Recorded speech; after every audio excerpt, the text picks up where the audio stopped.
This is Trending Daily, and I am Makhdoom Shahabuddin. Today, I'd be talking about a warning that is not coming from activists, not from rival governments, and not from social media, but from one of the most serious institutions in the world dedicated to preventing mass violence, the United States Holocaust Memorial Museum. A warning that places India, the world's so called largest democracy, not on a list of rising economies or diplomatic success stories, but among the top countries at risk of mass atrocities against civilians. This is not a casual statement. It is not ideological. It is not rhetorical. It is a formal risk assessment based on decades of research into how mass violence begins, how it escalates, and how it becomes possible. According to Museum's early warning project, India has been ranked among the top high-risk countries globally for the potential outbreaks of mass killings, placing as high as fifth in recent years and remaining in the category of consistently high risk. Ladies and gentlemen, the risk is not defined by a single event, a single riot, or a single leader. It is defined by a pattern of exclusionary ideology, political incitement, erosion of democratic restraints, institutionalized discrimination, and a growing culture of impunity.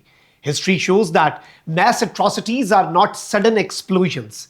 They are slow constructions. They are built step by step through language, law, institutions, and through normalization. The framework used by the Holocaust Museum does not claim that genocide is inevitable in any country. It does not predict timelines or specific outcomes. What it does is identify warning signs that have appeared before every major episode of mass civilian violence in the modern world, including the Holocaust, Rwanda, Bosnia, Cambodia, and Myanmar.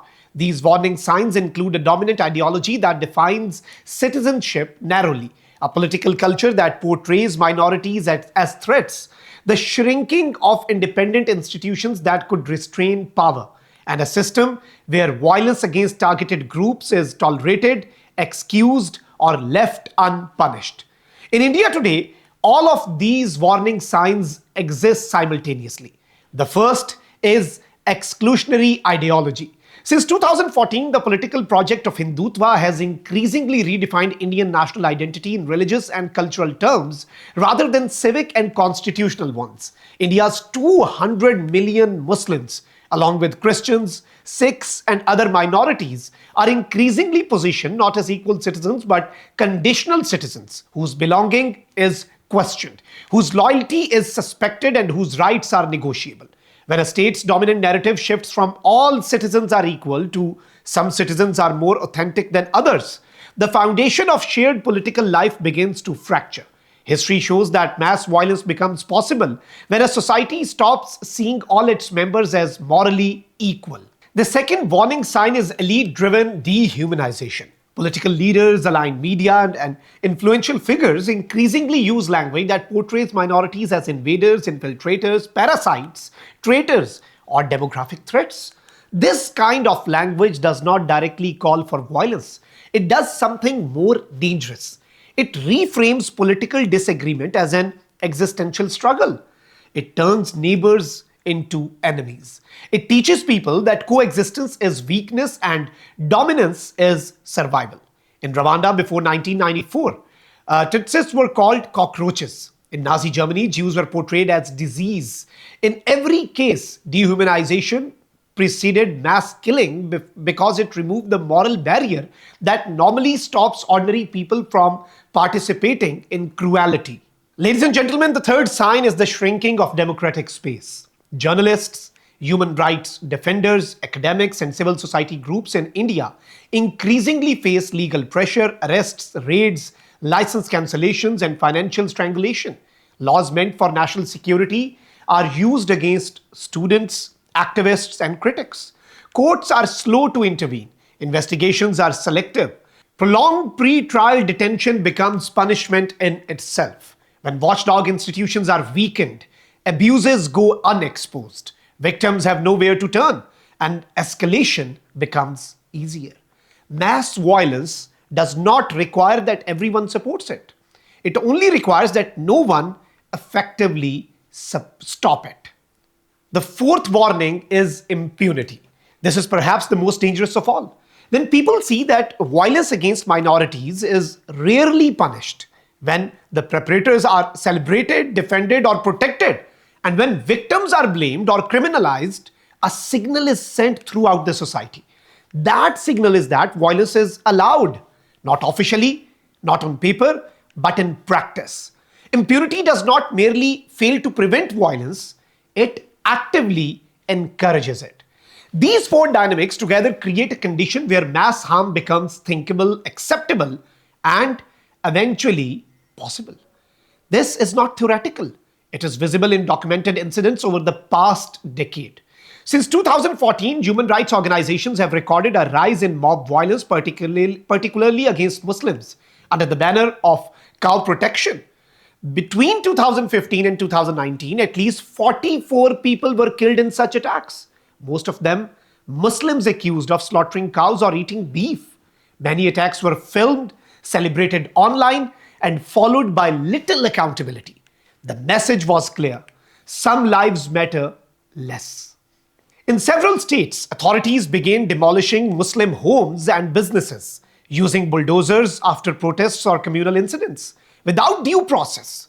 Amnesty International documented more than 2,800 such demolitions between 2020 and 2022 alone. Entire families lost homes without court orders, without hearings, without legal recourse. Collective punishment was normalized. Only later did the Supreme Court rule that such practices were unconstitutional. But by then, the damage had been done. A precedent had been set. And then the 2020 Delhi riots were another turning point. 53 people were killed, most of them Muslims. Independent investigations suggested that police often inactive or complicit. Subsequent prosecutions focused disproportionately on Muslim activists and protesters, while many accused from Hindu nationalist groups avoided scrutiny. Justice appeared selective.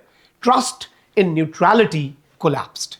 Other minorities experienced similar pressure. Christian communities reported hundreds of attacks on churches, prayer meetings, and pastors, often accompanied by accusations of forced conversions.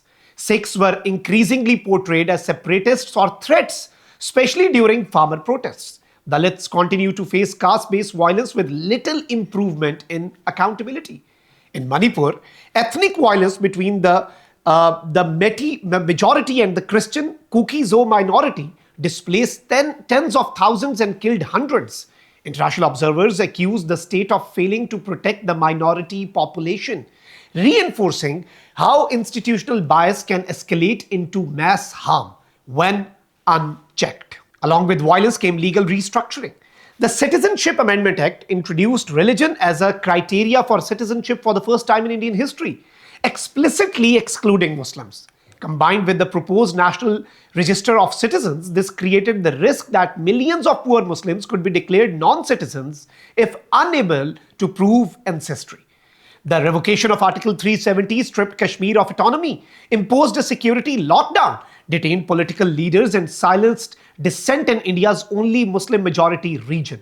Anti-conversion and love jihad laws criminalized interfaith relationships and religious change. Security laws were expanded to detain critics without trial.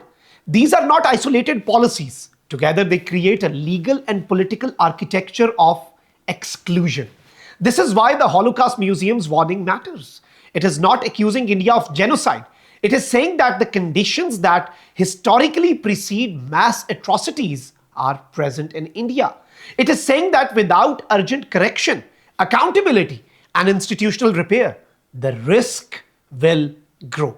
The lesson of history is not that violence erupts from hatred alone. Hatred exists everywhere. Violence erupts when hatred is empowered, protected, legitimized, and institutionalized. It erupts when law stops protecting everyone equally. It erupts when political leaders benefit from division. It erupts when institutions meant to restrain power are hollowed out. It erupts when preparators are feeling safe. Ladies and gentlemen, this is not about India alone. This is a warning for any society that believes it is immune to history. Democracies do not collapse overnight. They erode. Atrocity is not born in darkness. It is prepared in daylight. The Holocaust Museum's early warning project exists precisely because the world failed to listen to warnings in the past. It failed in the 1930s. It failed in Rwanda. It failed in Bosnia. It failed in Myanmar. Each time the signs were visible. Each time they were dismissed as exaggeration, propaganda, or alarmism. Each time the cost of ignoring them was measured in lives. The warning on India is therefore not a condemnation. It is an invitation to course correct, to restore equal citizenship, to restrain hate speech, to protect institutions, to enforce accountability, to remember that the purpose of a state is not to define who belongs, but to protect everyone who does. Because once a society crosses a line where some people are no longer seen as fully human, no longer seen as fully belonging, no longer seen as fully protected by law, there is no stable stopping point. The circle of exclusion always expands. What begins with minorities ends with the collapse of moral and political order itself. This is why this matters beyond India. This is a global lesson about power, identity, and responsibility. It is a reminder that the greatest dangers do not come from enemies outside, but from what we normalize inside. This was Trending Daily. See you in the next episode.